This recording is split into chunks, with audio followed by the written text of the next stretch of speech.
ጋር እንደምትመለከቱት የዚህን ያክል ሰው ቪዲዮውን ላይክ አድርጎታል፣ ፌቨራይት አድርጎታል። ኮፒ ሊንክ አድርጉ ባለው መጠን ደግሞ ኮፒ ሊንክ ተደርጎለታል። ደን የዚህኛው ዲያቆን ብቻ ሐሳብ እንዳልሆነ ደግሞ የምታውቁት ከኛ ጋር በአንድም በሌላም ውይይት የሚያደርግ ዲቤት የሚገባ አንድ ዲያቆን ደግሞ እዚህ ጋር እንደምትመለከቱት ደግሞ አሪፍ ሐሳብ ነው ብሎ ሲያበረታታው እንመለከታለን። በእምነት ተቋማት ላይ ዝርፊያና ውድመትን የፈጸሙ 21 ግለሰቦች በቁጥጥር ስር ዋሉ። ከሰሞኑ የተለያዩ ሚዲያዎች ላይ የፕሮቴስታንቶችን አዳራሽ ያፈረሱ ሰዎች ለሕግ እንደቀረቡ ተመለከትኩኝ። እንደ አይነቱ ጉዳይ ትክክል ነው ብዬ አላምንም። ፕሮቴስታንት ሞቷል፣ የሞተ እምነት ነው።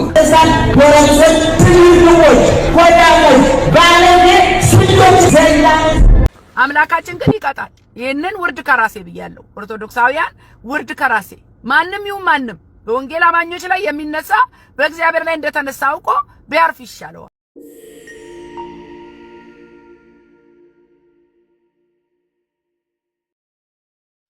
ይሄ ከላይ የምታዩት የአያት 49 አካባቢ የፕሮቴስታንት ሃይማኖት ተከታዮች ቤተክርስቲያን ነው እና ህገወጥ ከሆነ አፍራሽ ግብረ ኃይሎች ካሉ አፍራሽ ግብረ ኃይሎች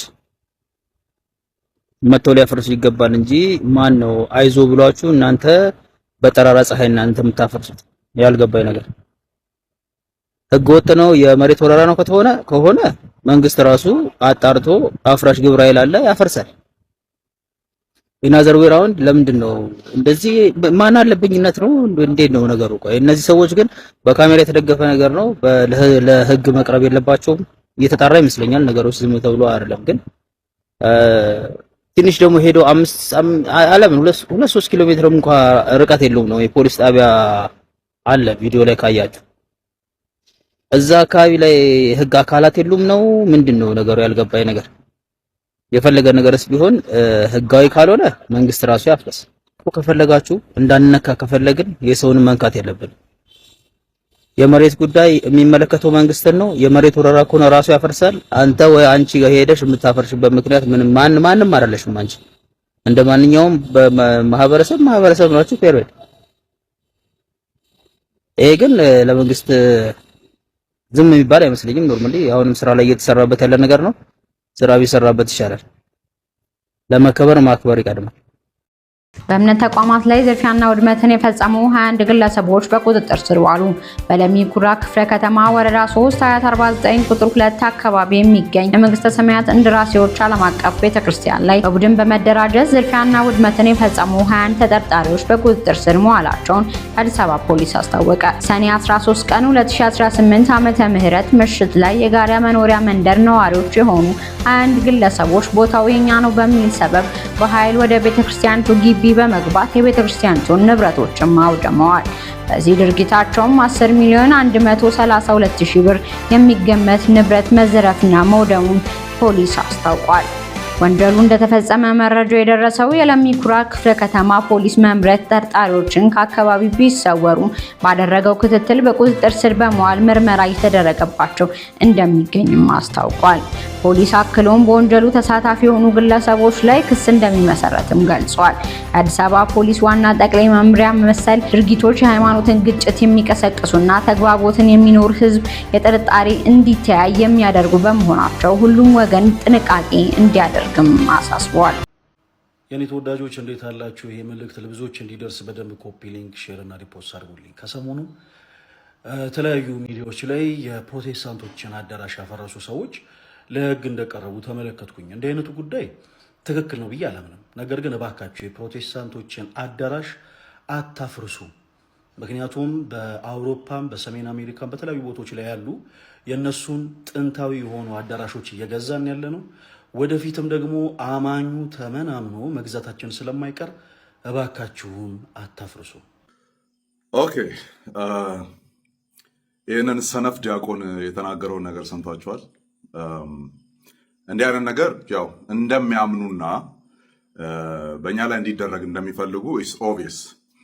ኢንፋክት ፈረሰ የተባለው የፕሮቴስታንት አዳራሽ በእርግጥ ከግለሰቡ ጋር ምንም መሪ የተባለው ግለሰብ ማለት ነው የማላምንበት ነው። ፕሮቴስታንት ውስጥም ሆኖ ከሚያሰድቡን በራሳቸው መንገድ ከሚሄዱ ግለሰቦች ምናምን መካከል አንዱ ነው። ግን ሲጠራ የጠራው የፕሮቴስታንት ብሎ ነው የጠራውና ፕሮቴስታንት ሲባል እኔንም ይመለከታል። ቀደምት አብያተ ክርስቲያናት ላይም እንደዚሁ ሀፕን ቢያደርግ ኢትዮጵያ ደረጃ ላይ ያሉ ማለት ነው። መልሱ ይሄ ነው። የዚህ ዲያቆን ምላሽ ይሄ ነው። ትክክል ነው ብዬ ባላምንም አታፍርሱ፣ እኛ እንገዛዋለን ወደፊት የሚል ነው። ስለዚህ በመፍረሱ ብዙም እንትን አይለውም፣ ቢቀመጥ ደግሞ ይጠቅመዋል አይነት ነገር ነው። ማስተላለፍ የፈለግኩት ሀሳብ በእርግጠኝነት የብዙዎቻችሁ ኦርቶዶክሳውያን ሀሳብ ሊሆንም ላይሆንም ይችላል። ምንም እርግጠኛ ሆነን መናገር አንችልም። ነገር ግን ነው የሚል አይነት እሳቤ እንዲኖረኝ የሚያደርገው እዚጋ እንደምትመለከቱት የዚህን ያክል ሰው ቪዲዮውን ላይክ አድርጎታል፣ ፌቨራይት አድርጎታል፣ ኮፒሊንክ አድርጉ ባለው መጠን ደግሞ ኮፒሊንክ ተደርጎለታል። ደን የዚህኛው ዲያቆን ብቻ ሀሳብ እንዳልሆነ ደግሞ የምታውቁት ከኛ ጋር በአንድም በሌላም ውይይት የሚያደርግ ዲቤት የሚገባ አንድ ዲያቆን ደግሞ እዚህ ጋር እንደምትመለከቱት ደግሞ አሪፍ ሀሳብ ነው ብሎ ሲያበረታታው እንመለከታለን። ስለዚህ በዲያቆናት ደረጃ የፕሮቴስታንት አብያተ ክርስቲያናት ቢቃጠሉ ቢፈርሱ ጉዳያቸው አይደለም። ለኔው ቤተሰብ ለኔው ወንድም እህቶች ነው ማስተላልፈው ይሄንን። እኔም በግል እንደምታውቁት እቺ ቤተክርስቲያን ስትነካ የኢትዮጵያ ኦርቶዶክስ ተዋሕዶ ቤተክርስቲያን ማለት ነው ማይኖሪቲ በሆኑበት አካባቢ ላይ ሲበደሉ ዜጎቻቸው ምዕመናኖቻቸው ሲገደሉ ሲፈናቀሉ ንዋየ ቅድሳቶቻቸው ሲቃጠሉ ቤተክርስቲያኖቻቸው ሲነዱ ታቁኛላችሁ። ኦልዌይስ እንደውም እነዚህ ዲያቆናት አንዳች ትንፍሽ ሳይሉ ቀድመን ፊት ለፊት ላይ የምንቃወም የምናወግዝ እንደሆነ ይታወቃል። ዛሬ በዲያቆናቶቻቸው በኩል የተላለፈልን መልእክት ደግሞ የልግጫና የሹፈት ሆኗል ማለት ነው። ስለዚህ የኔ ወንድም እህቶች፣ በእኔ ፋሚሊ ውስጥ ያላችሁ ፕሮቴስታንት የሆናችሁ ከዚህ በኋላ በዚች ቤተክርስቲያን ውስጥ አንዳች እንደዚህ አይነት ነገር ቤተክርስቲያን ፈረሰ፣ ተቃጠለ፣ ተፈናቀሉ ቢባል ክፉ አንመኝላቸውም። በሱ ሎጂክ መሰረት ነው የምንሄደው። ዝም በማለት እናሳልፋለን ማለት ነው። ኦኬ ሜቢ የፈረሰበት ቦታ ላይ በሱ ሎጂክ እንሂድና እኛው እንገዛውና ደግሞ እዛ ቦታ ላይ አዳራሽ እንሰራበታለን ማለት ነው። ትክክል። ይቃጠል፣ ይንደድ፣ ይፍረስ። ኦኬ እንኳን ፈረሰ፣ እንኳን ተቃጠለ፣ እንኳን ተፈናቀሉ አንልም። የዲያቆን ፈለገ ሎጂክ ነው። የዲያቆን ናታኒም ያጸደቀው ኮሜንት ላይ ያጸደቀው ሐሳብ ነው። አንልም እንደዛ ወተን ሴሌብሬት አናረግም። ምናልባት አሹን ጠራርገን አዳራሽ እንሰራበታለን። ስለዚህ ወንድምቶች ምን ታደርጋላችሁ? ዝም በማለት ከዚህ በኋላ እናሳልፋለን ማለት ነው። ሌሎች ኦርቶዶክሳውያን የሆናችሁ ወንድም እህቶቼ መሬት ላይ የምንገናኝ የምንተዋወቅ የእናንተው ዲያቆናት በእኛ ቤተ እምነት ላይ ያላቸው አቋም ይህ ስለሆነ ፌር የሆነ አቋም ደግሞ ብናስተላልፍ ከእናንተ ጋር ፐርሰናሊ ከእናንተ ጋር የሚኖረን ዲያሎግ ይነካል ማለት አይደለም ማለት ነው። ኦኬ we play the same logic ማለት ነው። ስለዚህ ከዚህ በኋላ ምንም አይነት ነገር ሀፕን ቢያደርግ አላየንም፣ አልሰማንም፣ አንናገርም። የኔ ተወዳጆች እንዴት አላችሁ? ይሄ መልእክት ለብዙዎች እንዲደርስ በደንብ ኮፒ ሊንክ፣ ሼር እና ሪፖስት አድርጉልኝ። ከሰሞኑ የተለያዩ ሚዲያዎች ላይ የፕሮቴስታንቶችን አዳራሽ ያፈረሱ ሰዎች ለሕግ እንደቀረቡ ተመለከትኩኝ። እንዲህ አይነቱ ጉዳይ ትክክል ነው ብዬ አላምንም። ነገር ግን እባካችሁ የፕሮቴስታንቶችን አዳራሽ አታፍርሱ። ምክንያቱም በአውሮፓም በሰሜን አሜሪካም በተለያዩ ቦታዎች ላይ ያሉ የነሱን ጥንታዊ የሆኑ አዳራሾች እየገዛን ያለ ነው። ወደፊትም ደግሞ አማኙ ተመናምኖ መግዛታችን ስለማይቀር እባካችሁን አታፍርሱ። እኔ የምለው ይሄ ልጅ ሰሞኑን በጨረቃ ተክሊል ያገባው ልጅ አይደል እንዴ? ያኔ ጨረቃ ቤት ነበር የማውቀው ህገወጥና አሁን እኔ እንጃ ይመጣል ብዬ አላሰብኩ ነበር። እኔው ግን አታፍርሱ የፕሮቴስታንቶችን አዳራሽ ነው ያለው። ደግሞ ደስ የሚለው ቤተክርስቲያን ለማለት እንኳን አይደፍርም። አዳራሽ አታፍርሱባቸው ለምን ይባላል እንዴ? ነገኛ ልክ እንደ አውሮፓ እንዳሉት ወርሰን የምንገለገልበት ነው አላለም? የምርህን ነው? የኦርቶዶክስ ቤተክርስቲያን ከ100% ኢትዮጵያውያን አሽቆልቁላ የት እንዳለች እንኳን አታውቅም አይደል? የወንጌላን እምነት 100 ዓመት ሳይሞላ አሁን ላይ ኢትዮጵያ ውስጥ ካሉ በቃ ማለት ራንክ ውስጥ ያለ ወይም ደግሞ ራፒድሊ ያደገ ያለ እምነት እንደሆነም አታውቅም አይደል? እኔ እኮ ይገርመኛል አንድ ሰው ድፍረቱ በቃ እንዴ ላለመጥፋት ልክ እንደ ጭላዳ ላለመጥፋት እየተንገታገተች ያለች ቤተክርስቲያናት ኦርቶዶክስ። በነገራችን ላይ ቁርጡን ወቀው የ2000 ዓመት ታሪክ ያላት ቤተክርስቲያን ህዝቦቿን መድረስ አቅቷት በወንጌላውያን አማኞች፣ በካቶሊኮች፣ በሙስሊሞች ስማቸው የሚታወቅና በማይታወቅ ቤተ እምነቶች ተሸራርፋ ያለቀች ያለች ቤተ እንደሆነ አታውቅም። ስለዚህ በቃ ይሄ ለቲክቶክ ፍጆታ ምን ወርሰው አላልክም? ተወርሰሃል እኮ የለህም እኮ አባዬ ዳዋ ውስጥ ነው ያለው። ስለዚህ ፕሊስ ሰዎችን ያው ተይዘዋል። አንተ ግን ይሄን የቤተ ክርስቲያንን ክብር ትተህ የራስን ክብር ለማስቀደም አስበህ የጨረቃ ተክሊል ካደረክ በኋላ አሁን ለቤታን ተቆርቋሪ ለመሆን መምጣት አስደማሚ ነው በእውነቱ። አማኞች ቤተክርስቲያን ላይ ውድመት እየደረሰ ነው። እሱ ነው እንደ መግቢያ የማደርገው። በጣም የሚያሳዝን ዜና እየተሰማ ነው ኢትዮጵያ ውስጥና ያለው ቁስል ሳይበርድ ሰው ቁስሉን ሳያሽር የገባበትን መዘዝ ሳያሽር ሳያድን እንደገና ደግሞ እንደ እግዚአብሔርን እንደሚያውቅ ራሱን ክርስቲያን ነኝ ብሎ የሚጠራ ማህበረሰብ የወንጌል አማኞችን ቤተክርስቲያን ማፍረስ እንዴት ሆነ ብዬ እኔ በጣም ተደንቄያለሁ፣ ተገርሜያለሁ፣ ደንግጫለሁ። ለምንድን ነው የእግዚአብሔር ቤት ማፍረስ በጣም ዋጋ ያስከፍላል። በእውነት ነው የምለው። እኔ ሙስሊሞች እኮ ተነስተው የወንጌል አማኞችን የክርስቶስን ተከታዮች ቢያሳድዱ ስም አለው የሚጠበቅ ነገር ነው። የክርስቶስ ተቃዋሚ መንፈስ ያለው ሰው ማለት ነው። እንዴት ነው ኦርቶዶክሳውያን በደቦ ወጣችሁ የወንጌል አማኞችን ቸርች ብታፈርሱት?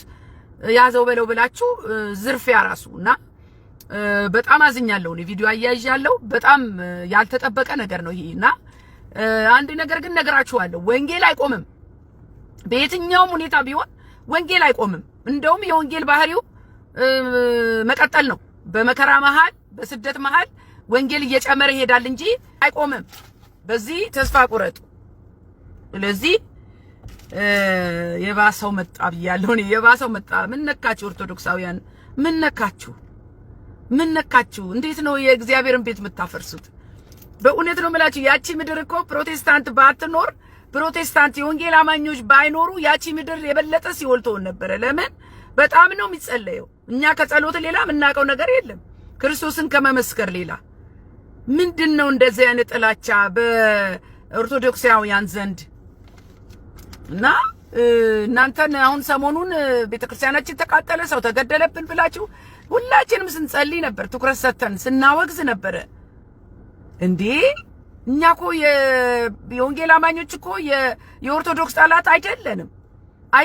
በጣም ነው የምንወዳችሁ። በጣም ነው ወደ ወንጌል ወደ ክርስቶስ ወንጌል እንድትመጡ እውነትን እየሰበክን ያለ ነው። አህያውን ፈርቶ ዳውላውን ብያለሁ እኔ። የወንጌል አማኞች ባንናገርም ውጊያችን ከደምና ስጋ ጋር አይደለም። አምላካችን ግን ጣልቃ ይገባል።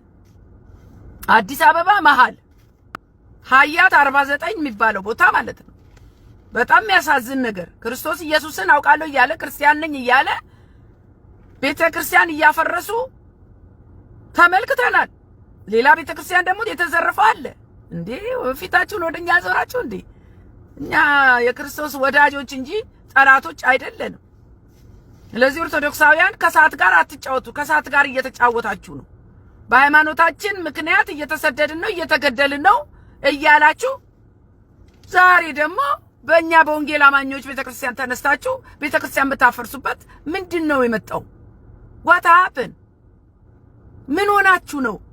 ሲሆን እንደ ክርስቶስ ተከታይ ጌታን እናውቃለን ካላችሁ፣ ክርስቲያንን እግዚአብሔርን እናውቃለን ካላችሁ፣ አንድ ላይ ክርስቲያን በክርስቶስ ኢየሱስ የሚያምን ሁሉ አንድ ላይ ተባብሮ የክርስቶስ ኢየሱስን ተቃዋሚ በጸሎትና በእግዚአብሔር ቃል በወንጌል ማሸነፍ ሲገባን፣ መያዝ ሲገባን እንዴት ሆኖ ነው ኦርቶዶክሳውያን እንደዚህ የወንጌል አማኞችን ጠምዳችሁ ያዛችሁት? ይሄ የመጥፊያችሁ መንገድ ነው። መጥፊያችሁን እያፋጠናችሁ ነው እንዴ?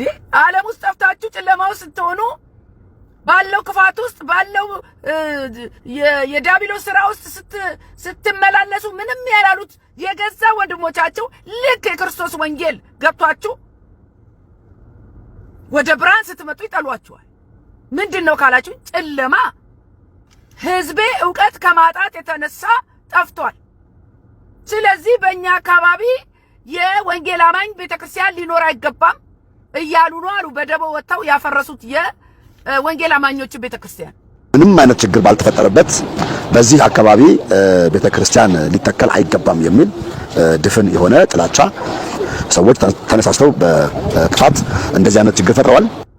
አሳፋሪና ዋጋ የሚያስከፍል ነገር አጥር በማፍረስ ቤተክርስቲያንን በመዝረፍ ወንጌል ይቆማል ብላችሁ ካሰባችሁ ተሳስታችኋል። አትልፉ። ወንጌል አይቆምም። ይልቁንስ በአደባባይ ይኸው ክርስቶስ ኢየሱስ የማርያም ልጅ ቪዲዮ አያይዛለሁ ሁለቱንም በአደባባይ የማርያም ልጅ ነብይ እንጂ የእግዚአብሔር ልጅ አይደለም ማለት ምን ማለት ነው? በመንፈስ አልተጸነሰም ማለት ነው። የማርያም ልጅ ኢየሱስ ብለን የምንጠራው ነብይ ነው። በእስልምና ትክክለኛ ነብይ ወደ ኢስላም ሲጣራ የነበረ ነብይ ነው። ነብይ ነኝ እያለ ጌታ ነው ማለት ከባድ የሆነ ኃጢአት። ቅድስት ድንግል ማርያምን ጸጋ የሞላብሽ ብሎ ገብርኤል የነገራት ታሪክ ጌታ ኢየሱስ ክርስቶስን የጸነሰችው በመንፈስ መሆኑ ውሸት ነው ማለት ነው። በማዘንድ በሙስሊሞች ዘንድ ይሄንን ደግሞ በአደባባይ እየሰበኩ ነው። ስለ ክርስቶስ ኢየሱስ እንደፈለጉ ሙስሊሞች ሲዋሹ፣ ሲያዋርዱት፣ ሲያቀሉት አምላክ አይደለም ሲሉት ምንም አትልም ኦርቶዶክስ ምንም ዚፕ ያልሆነችውን ግን ማርያም ቤዛ አይደለችም ተብሎ እውነት ሲነገር ግን ምድሪቷ ትናወጣለች። አሁን ግን የኦርቶዶክስ አማኞች ፊታቸውን ወደ ማን አዙረዋል? ወደ ወንጌል አማኞች። ስሙኝ፣ ተጠንቀቁ፣ ዋጋ ያስከፍላል። አሁንም ያለፈ በወንጌል አማኞች ላይ የሰራችሁት ግፍ ይኸው አሁን ዕዳ እየከፈላችሁ ነው። ዕዳ ውስጥ ገብታችኋል። የራሳችሁን ቤት አስተካክሉ። መጀመሪያ ከእግዚአብሔር ጋር ታረቁ። መጀመሪያ ወደ ንስሐ ኑ። መጀመሪያ ትውልዳችሁን አስመልጡ። መጀመሪያ እውነተኛውን የክርስቶስ ኢየሱስ ወንጌል ባለመስበካችሁ ሕዝቤ ዕውቀት ከማጣት የተነሳ ጠፍቷል እንዲል ይኸው አሁን የወንጌል አማኞችን ቤተክርስቲያን ማፍረስ ጀመራችሁ። እግዚአብሔር ይቅር ይበላችሁ። በዛሬው መልእክቴ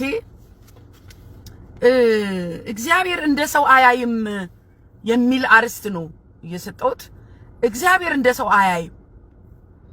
እኔና እናንተ እንደ ሰው የምናይበት እይታና እግዚአብሔር የሚያይበት እይታ የተለያየ ነው። ምን ብትሉኝ ሰው ከሆነ ነገር ተነስቶ በሆነ ምክንያት በስጋ ማንነቱ በስጋ መረዳቱ አእምሮውን አሳምኖ የራሱ የሆነ እምነት ያዳብራል ሰው። ምክንያቱም አስተዳደግ ሊሆን ይችላል፣ የኖረበት አካባቢ ሊሆን ይችላል፣ የመጣበት ቤተሰብ አቋም ሊሆን ይችላል፣ ያደገበት ማህበረሰብ ይወስነዋል። እና ይህንን መሰረት ያደረገ ሰው ወደ እግዚአብሔር ቃል ሲመጣ የእርሱን እምነት ለማጠናከር በስጋ ያመነውን የኖረበትን ያደገበትን የተማረውን ከወላጆቹ ያየውን የአካባቢውን ነገር ይዞ ወደ ክርስትና ሲመጣ ወደ እግዚአብሔር ቃል ሲመጣ ክርስቶስን ወደ ማወቅ ሲመጣ ያንን ይዞ የመጣውን እምነቱን በእግዚአብሔር ቃል ለማጽደቅ ቃል እየጠቀሰ ያንን እምነቱን ያንጸባርቃል፣ ደግሞ ለማሳመን ይሞክራል። ምለውን ሐሳብ ያዙልኝ። በጣም ሴቶች የሚንቁ ሰዎች አሉ። ካስተዳደጋቸው ሊሆን ይችላል። በተለይ አገልጋይ ሆነው ሴቶች የሚንቁ ምሳሌ አነሳለሁ ዛሬ ከዋናው መልእክቴ ጋር የሚሄድልኝ ማለት ነው። አገልጋይ አነሳለሁ ዛሬ። ይቅርታ አድርጉልኝ። ምን ብያለሁ እኔ? መንፈሳዊ ጽንፈኞች ብያለሁ እኔ። መጽሐፍ ቅዱስ እንዳልኳችሁ ምንድነው የህይወታችን መመሪያ ነው።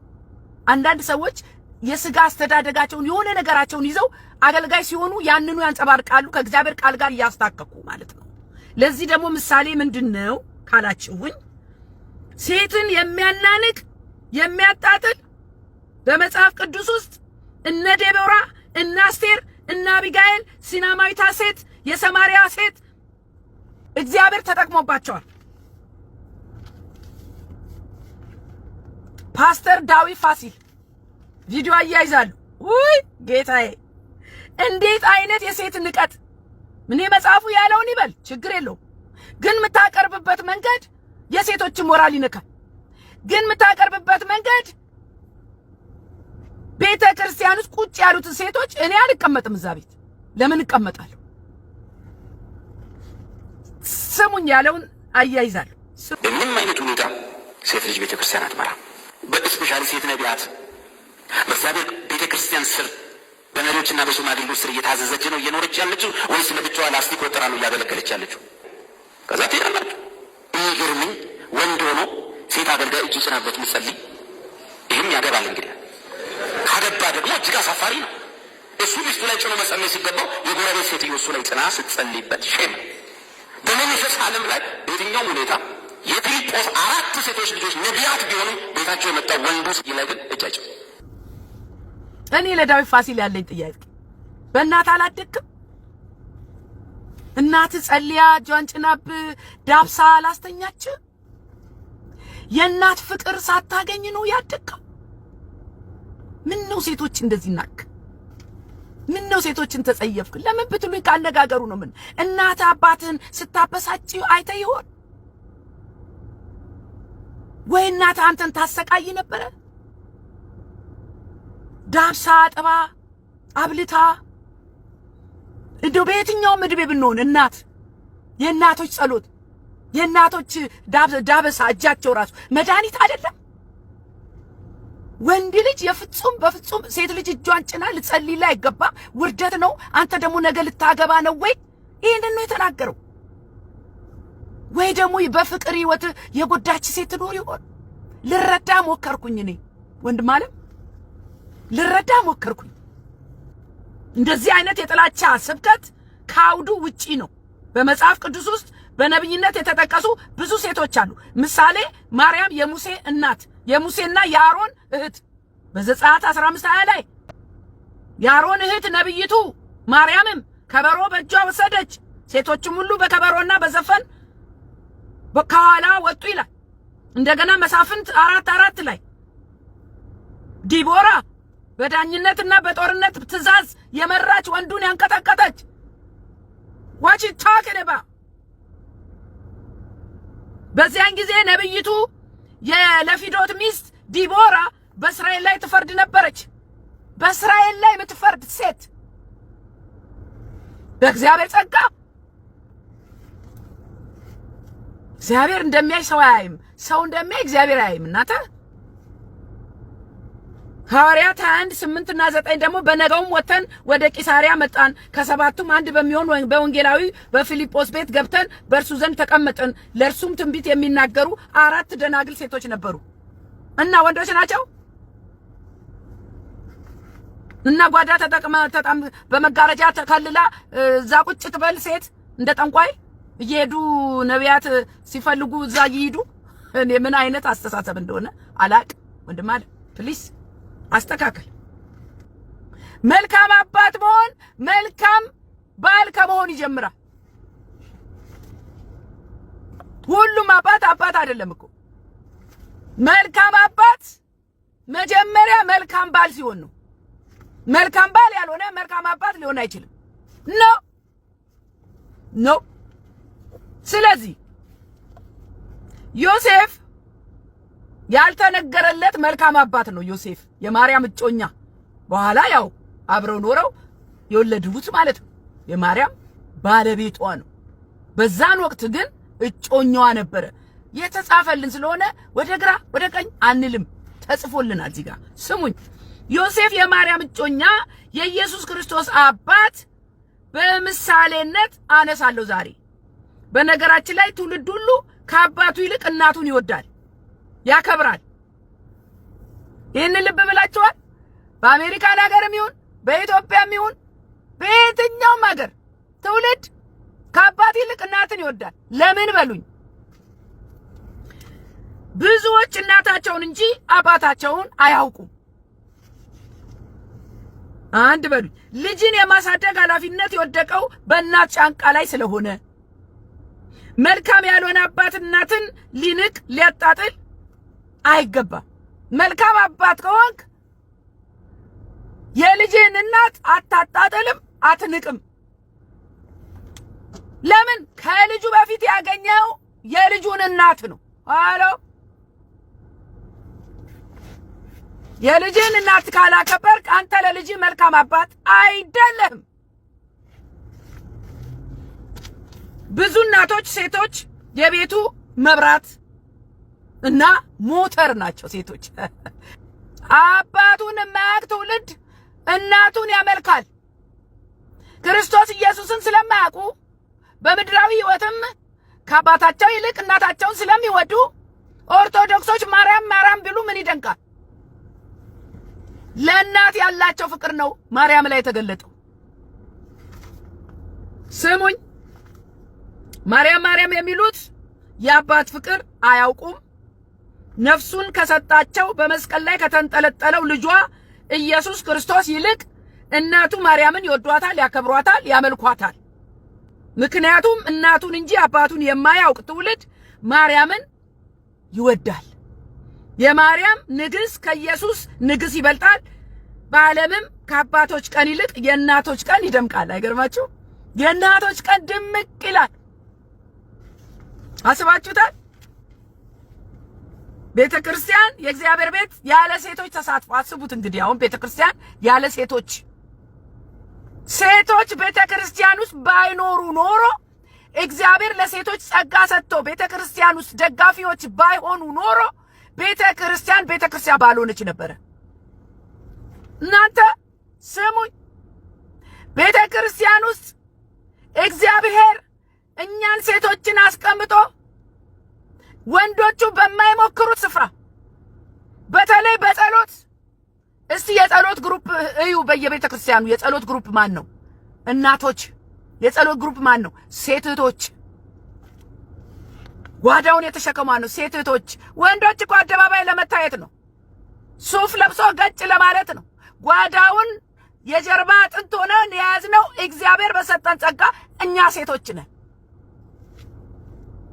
ጸጋውን ያልከለከለን በፍቅርና በክብር የያዘን ጌታ ስሙ ይባረክ። ወንጌል አማኞችን ማይሳደብ ካህን የለም። ቪዲዮ አያይዛለሁ አንድ ላይ ተጠራቅሞ የቲክቶክ ቪዲዮ አግኝቼ ነው። አሁን ደግሞ ስድቡ ቀረና ወደ ቤተክርስቲያን ማፍረስ ገባችሁ። ፕሮቴስታንቱ ሞቷል። የሞተ ማይሮጣት ወረጋ እንድትደፉ ነው። የዚህ ውሸታም አጭበርባሪ ውሸታም ፕሮቴስታንት ጎረምሶች ቢዝነስና ኢየሱስ የተካታባቸው ገንዘብና ግንዘብ ጦርነት የተከፈለባቸው ናቸው። እነሱ የራሳቸው መዓዛ የላቸውም፣ የቅዱሳን መዓዛ የላቸውም። ቁርጥ አባታቸው ሰይጣንን ይመስላል። ማር አይጠበቅም እንደሚባለው ምንጊዜም ከመናፍቃን ምንድነው የምንጠብቀው? ምንም አንተ የግብር ልጆቹ የአሪዎስ ወንድም የመቅዶኒዎስ ታናሽ የንስጥሮስ አበጋዝ አንተ የናቡከደነጾር መልእክተኛ የሰዶም ነጋሪት መቺ ወይንህ ከገሞራ አንተ ሰዶማዊ አንተ የገሞራ ልጅ ዳሩ ይገባል። መናፍቃን እግዚአብሔር ሲረዳ ማጅ መናፍቅ ጸሎት የእንስሳ ነው። ወዳጅ ፕሮቴስታንት እምነት መሰረት የለውም። ተስፋው ምድራዊ ነው። ሆዳቸው ክብራቸው አላፋ እኛን እኮ ነው የሚሳደቡት። ብትሳደቡት እኮ የኢየሱስ ክርስቶስን ተከታይ እኮ ነው። ይሄ ተረት እኮ ይሄ ክፉ አንደበታችሁ እኮ ትውልዱን አጥፍቶ ዛሬ የእናንተ ቤተክርስቲያን መቆም ራሷን መቻል አቅቷት ይሄው ለጠላት በሯ ክፍቶ ነው። ዮሴፍ ግን በማቴዎስ 1 ላይ ቁጥር 18 እንደዚህ ይላል፣ የኢየሱስ ክርስቶስም ልደት እንዲህ ነበረ። እናቱ ማርያም ለዮሴፍ በታጨች ጊዜ ጠባቂዋ ነው ለምትሉ ደግሞ በታጨች ጊዜ ሳይገናኙ ግብረ ስጋ ግንኙነት ሳይጀምሩ ይሄ እኮ ግልጽ የሆነውን ነገር በሕግ ጠምዝዘው ጠባቂዋ ነው ምናምንዋ ነው ና ጮኛዋ ነው። ከዛ በኋላ ተጋብተው ሌሎች ልጆች ወልደዋል። ፒሪየድ። ከመንፈስ ቅዱስ ጸንሳ ተገኘች። ከዛስ ቁጥር 19 እጮኛዋ ዮሴፍ እዚህ ጋር ዮሴፍን ነገር ይውልይ ብቻ ጻድቅ ሆኖ ጻድቅ የሆነ እጮኛ ይስጣችሁ። እናንተ ጻድቅ የሆነ ባል ይስጣችሁ። ጻድቅ የሆነ ወንድ ይስጣችሁ እንደ ዮሴፍ። ከዛ ዮሴፍ ምን አረገ? ሊገልጣት ስላልወደደ ቺናት ምስጥሯ ለጮኛው ያለው ፍቅር ገና እኮ መልአኩ ሳይገልጥለት ነው በስውር ሊገልጣት ስላልወደደ በስውር ሊተዋት አሰበ ይላል። አይታችኋል? ለምን ብትሉኝ በአይሁድ ሕግ የታጨች ሴት አርግዛ ብትገኝ ተወግራ ትሞታለች። ወደ ራሳቸው አምጡት፣ ወደ ዘመኑ ወንዶች አምጡት። ሰበብ ፈልገው ሴት ልጅን ይገላሉ፣ ያጎሳቁላሉ፣ ያዋርዳሉ። እንኳን ጸንሳ ተገኘች ተብሎ ቀርቶ ከሆነ ሰው ጋር ስትሄድ አየናት። ነብር ናቸው። ነብር የራሳቸው ጥፋት ምንም አይነሳ። በተለይ የአገሬ ወንዶች ስሙ፣ ከዮሴፍ ተማሩ። ዮሴፍ ምን አረገ? በስውር ሊተዋት አሰበ። አቤት እንዴት መልካም ባል ነው! እንዴት መልካም እጮኛ ነው! አስባችሁታል? ሊያገባት የጓጓላት ያቺ ቆንጆ ወጣት እጮኛው አርግዛ ተገኘች ሲባል የትኛው መንፈስ፣ የትኛው ቅንነት፣ የትኛው ደግነት ነው በስውር ልትተዋት የምታስበው? ወንድም አለ ገበና ሸፋኝ ባልነህ ወይስ በሳር በቅጠሉ ሚስትህን ታዋርዳለህ? የልጆችህን እናት ዝቅ ከፍ ታደርጋለህ? ራስህን ጠይቅ፣ ራስህን ጠይቅ። እንዴት አይነት ፍቅር ነው? እግዚአብሔር ባሎችን ያዘዘው ነገር ቢኖር ሚስቶቻቸውን እንዲወዱ ነው። አንድ ነገር ትልቅ ትእዛዝ አዟል እግዚአብሔር ለወንዶች ለባሎች። ምን? ሚስትህን ውደድ። ምን? እንዴት? ክርስቶስ ኢየሱስ ቤተክርስቲያንን እንደወደዳት። አያያ ኃይለኛ መውደድ። እግዚአብሔር የሰጠው ትእዛዝ ለወንዶች ሚስቶቻቸውን እንዲወዱ። ወንዶች ደግሞ በዚህ ዘመን ያቃታቸው ትልቁ ዳገት የሆነው ነገር ሚስቶቻቸውን መውደድ። ምን ሆናችሁ ነው ሚስቶቻችሁ መውደድ ያቃታችሁ? ምን ነካችሁ? እንደ ሚስት እንደ ሴት ደግሞ እኛ ከወንድ የምንፈልገው ነገር ምንድነው ካላችሁኝ፣ ፍቅር ብቻ። የወንዶች ፍቅር እኮ በቃ የሆነ ነገር በእጅ እስኪያደርጉ ድረስ ሆነ ማሬ ማሬ። ከዛ በኋላ ልክ ላይፍ ሲጀመር ትዳሬ ብለን እኛ ሴቶቹ ትዳሬ ብለን ቤታችን ሞቅሞቅ። ደግሞ የሴት ኃላፊነት ታውቁታላችሁ።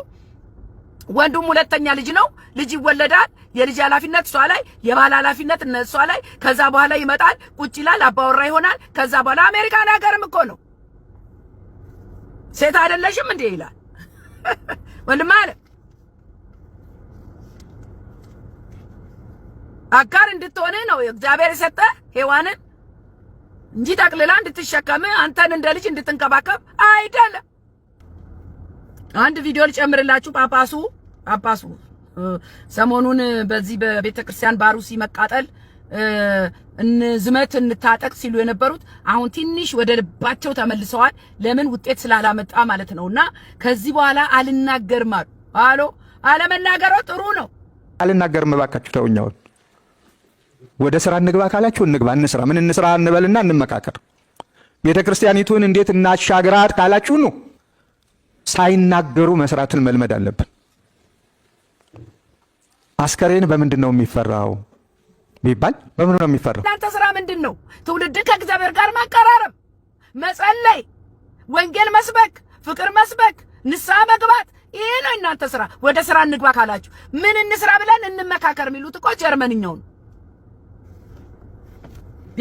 መቼም ተዋጉ አንልም፣ እኛ እንጸልይ፣ እኛ እንዘምር ብለዋል። ጥሩ ተው ማለት ያለብንንም ተው እንበል። በየሜዳው መፎከሩ ምን ትርጉም አለው አሉ። እቺ ወደ ልባችሁ መምጣታችሁ ያሳያል። ብዙ ተናግሬ ነበር አለ እየተባለ ሲቀባበሉት እንጂ ትርጉም ሲያመጣ አላየሁም። ሳይናገሩ መስራትን መልመድ አለብን አሉ። ሙያ በልብ ነው ማለታቸው ነው። በአስከሬን መሰሉት። አስከሬን የሚፈራው ዝም ስለሚል ነው አሉ። አስከሬን እኮ ዝም የሚለው ስለሞተ ነው። ሞት እኮ ስለሆነ ነው ማይናገር አባቴ። ስለዚህ እንደ አስከሬን ዝም እንበል ነው። አስከሬንማ ምሳሌያችሁ ከሆነ ሞታችኋል ማለት እኮ ነው። አትሰሙም፣ አትለሙም። አስከሬን ይፈራል። አስከሬን የሚፈራው ባለመናገሩና እንደ አስከሬን በዝምታችን እንፈራለን ብለዋል። እስቲ ሞክሩት አባቴ። የሚያዋጣ ከሆነ የሚያዋጣ ግን አይመስለኝም። ስለዚህ ዝም እንበል ያላችሁ ጥሩ ነው። ዝም ብላችሁ በእግዚአብሔር ፊት ቆዩ፣ ጸሎት አድርጉ ለዚህ ትውልድ ብዬ አደራ አላችኋለሁ። ቁጥር 20 ላይ እነሆ የጌታ መልአክ በሕልም ታየው፣ እንዲህም አለው የዳዊት ልጅ ዮሴፍ ሆይ ከእርሷ የተጸነሰው ከመንፈስ ቅዱስ ነውና እጮኛህ ማርያምን ለመውሰድ አትፍራ። መልአኩ ቁጥር 21 ልጅም ትወልዳለች፣ እርሱ ሕዝቡን ከኃጢአታቸው ያድናቸዋልና ስሙን ኢየሱስ ትለዋለህ አለ። ዮሴፍ እኮ ነው ኢየሱስ ብሎ የጠራው። ዮሴፍ በኢየሱስ ክርስቶስ ሕይወት ውስጥ በስጋ አባትነት ትልቅ ሚና ተጫውቷል። በደንብ አሳድጓል። ትልቁ ነገር ደግሞ የማርያም መልካም እጮኛ ነበረ። ዋናው መሰረቱ እዛ ጋር ነው። እንግዲህ ተመልከቱ፣ ዮሴፍ የወደዳትን ልጃገረድ የነገ ሚስት ሆናለች ብሎ የሚጠባበቃትን ሴት አርግዛ አገኛት። በእኛ ዘመን ቢሆን ገና ሳይጣራ አደባባይ ያሰጠዋል። ውይ ተገኝቶ ነው እንዴ ጉድ አረገችኝ ብሎ ወዲያው ቲክቶክ ላይ ይለቀቃል። ሊያዋርድ እኮ ነው። እንኳን ገበና ሊሸፍን ሊገላትም ይችላል። ያውም ማረገዘኝ ተብሎ በኢየሱስ ስም በጣም ያዙ ይልቀቁኝ ነው። ሌላ ቀርቶ ተጋብተው በስነ ስርዓት የወለደውን ልጄ የኔ አይደለም ዲኤንኤ አስመርምር ይላል። ኧረ በኢየሱስ ስም እናንተ በተለይ ክርስቲያን ወንዶች አባትነታችሁን መርምሩ፣ የባልነት ባህሪያችሁን መርምሩ። እንደ እግዚአብሔር ቃል እንደተጻፈው ታማኝ ባልሆናችሁ ሚስቶቻችሁን ማትወዱ ከሆነ ከእግዚአብሔር ቃል ጋር ተጣልታችኋል። በተለይ አገልጋይ ሆናችሁ ትዳራችሁን ፈትሹ። አሁን በቀደም እንደውም እዚህ ምንድነው ሸገር የሚባለው እንትን ላይ በጣም የሚያስደነግጥ ነገር አገልጋይ የሆነ ዘማሪ የሆነ አገባሻለሁ ብሎ እሷን ገንዘቧን በልቶ ምን ብሎ ቤተሰብ ተደግሶ ሰርግ ተደርጎ ምናምን አጅሬ ለካ ሚስት አለው ልጅ አለው። ሃሎ እግዚአብሔርን ስም ታሰድቡ አገልጋዮች ጌታ ይገስጻችሁ።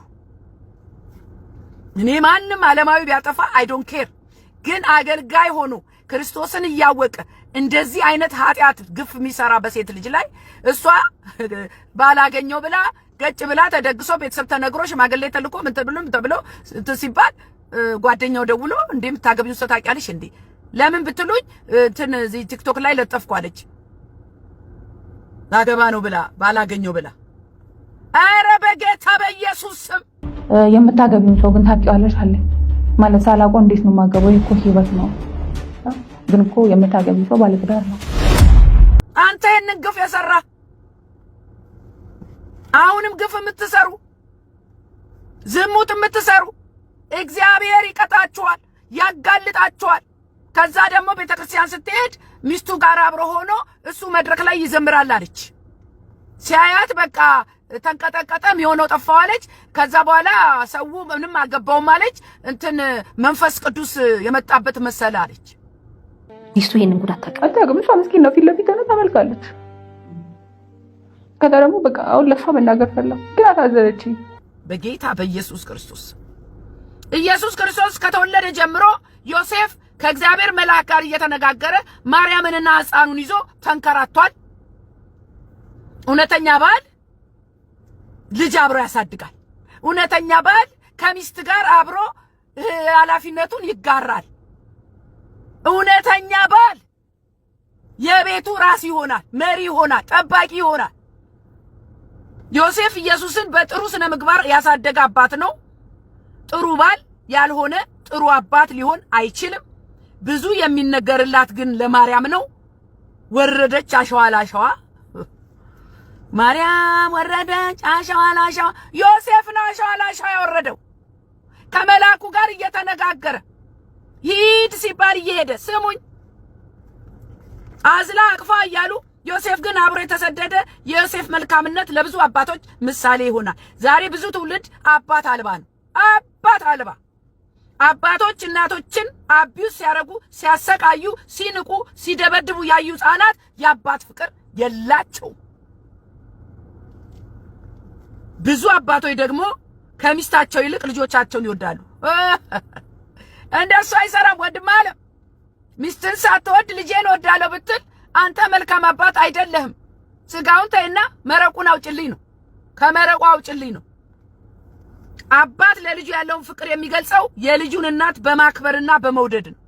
አቤት ልጆች ደስ ሲላቸው እናትና አባት ሲፋቀሩ እንዴት ደስ እንደሚላቸው በልጅነት አቅማቸው የእናትና አባታቸውን ችግር መለያየታቸውን፣ መጣላታቸውን፣ መነቃቀፋቸውን እንዴት እንደሚከብዳቸው ልጆች የሚሆኑት ነው የሚጠፋቸው። አባት ሊወስዳቸው ሲመጣ እንኳን እናቴ ማብራት ሂድ እያሉ ያለቅሳሉ። ስሙኝ ባካችሁ ልጆች እየተሰቃዩ ነው። በማን ብትሉኝ በአባትና በእናት አለመስማማት የመጀመሪያ ተጎጂ ልጅ ነው። ለልጅ ብላችሁ እንኳን ዋጣ አታረጉ። እናንተ ኢየሱስ ሲሆን ሲባል ትሳደባላችሁ። አሁን ሰሞኑን ደግሞ ይኸው ሚካኤል አባታችን ማረን ድረስልን። ኢየሱስ እኮ ተረስቷል። ቪዲዮ አያይዛለ እሱንም ለሚካኤል ሲሆን ይደምቅለታል። አቤት ምድር ተናወጠች። ሚካኤል ነገሰ። ኢየሱስ መቼ ነው የሚነግሰው? አንድ በስድስት ሰጣችሁት ነበር። እሱም ራሱ ቀሎበት እንትናን አርሴማን ደባል አድርገውበት በቀደም ለታ አንድ ሰው ከመኪና አደጋ ተረፍኩኝ በስድስት አርሴማ ተረፈችኝ አለ። ኢየሱስ ተሸፍኗል እናንተ ጋር። ኢየሱስን ግለጡት። ኢየሱስን ስበኩ። ትውልድ ኢየሱስን ይወቀው፣ እውነተኛውን እረኛ። የእግዚአብሔርን ሥራ ለሚካኤል ከፈጣሪ ይልቅ ፍጡሩን ያከብራሉ ስንል በምክንያት ነው፣ በማስረጃ ነው።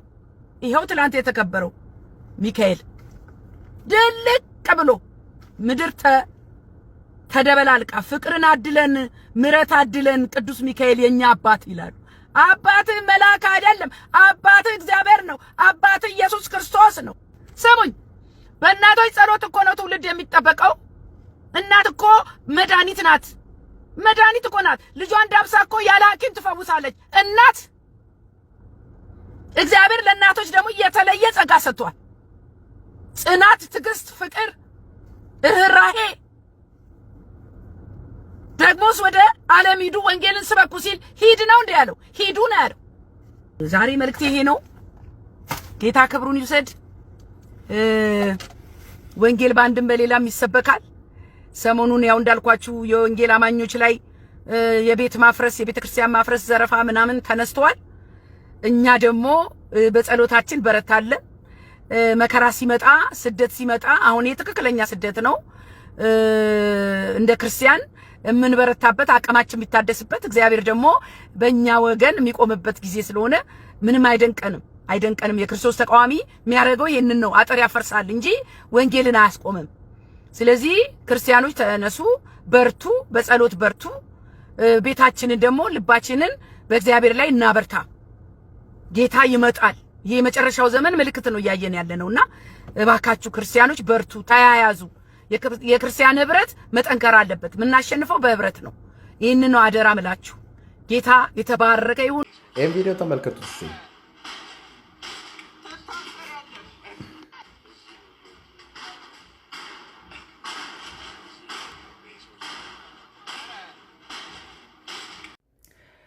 እሳትንና ጴንጤን ከነካችሁት ይነዳል፣ ከተዋችሁት ነው የሚጠፋው። ስለዚህ በደንብ ነካኩን፣ እንድንበዛ እንድንጨምር በደንብ ነካኩን። ኢየሱስ የእግዚአብሔር ልጅ ጌታ ነው። የእውነቴን ነው የምላችሁ። እሳትን ከነካችሁት ነው የሚነደው። ጴንጤንም ነካ ነካ ካረጋችሁት ነው ውስጡ ላይ ያለው ነገር የገነፈለ የሚወጣ ማለት ነው። ከዚያስ ምድሪቷን እንወርሳለን ስላችሁ በቃ ምንድን ነው 33.8 አይል በኢትዮጵያ ላይ ፐርሰንት ያለን። አሁን ደግሞ በቃ ዲግሪውን ከፍ እናደርገዋለን፣ ፐርሰንቱ ከፍ እናደርገዋለን ማለት ነው። ኢየሱስ የእግዚአብሔር ልጅ ጌታ ነው። ስለዚህ ቅዱሳን ሼር፣ ኮፒ ሊንክ አድርጉ። የሚመለከተው አካል ያው ይመልከተው። ግን እኛ እንበዛለን፣ ወንጌል በዚያ አይቆምም። ኢየሱስ የእግዚአብሔር ልጅ ጌታ ነው። ምናልባት ይሄንን ስታደርጉ የነበራችሁ ይህን ቪዲዮ ካያችሁ ኢየሱስ ይወዳችኋል። ኑ ወደ ጌታ የዘላለም ሕይወት አግኙ። ይሄን በማድረጋችሁ ምን የምታተርፉት ትርፍ የለም። ነገር ግን ጌታ ኢየሱስ ክርስቶስ እንደ ግል አዳኝ አድርጋችሁ ብትቀበሉ የዘላለም ሕይወት ይኖራችኋል። ንስሐ ብትገቡ የዘላለም ሕይወት ይኖራችኋል። ጌታ ኢየሱስ ክርስቶስ ይወዳችኋል። ኑ ወደ ኢየሱስ። ተባረኩ። ሼር ኮፕ ሊንክ አድርጉ። እግዚአብሔር ይባርካችሁ። ሰይፋ ይዞም በእጃቸው የመንፈስ ነው መሳሪያቸው። እዩት እስኪ ምርኮ መንገደኛ አይደለም እኮ የክርስቶስ ስም ያዳነው የካህናት መንግሥት ነው። የዓለም ብርሃን የምድር ጨው እንደ ከዋክብት የተረጨው እግዚአብሔር በልጁ ሞት የጠራው ከነገር ከቋንቋ ከሕዝቤ ዋጀው ርስቴን ሕዝቤ ገንዘቤ ያለው ባለ ምድረ በዳ በድል የመራው የታደለ ምስጉን ሰይፋ ይዞም በእጃቸው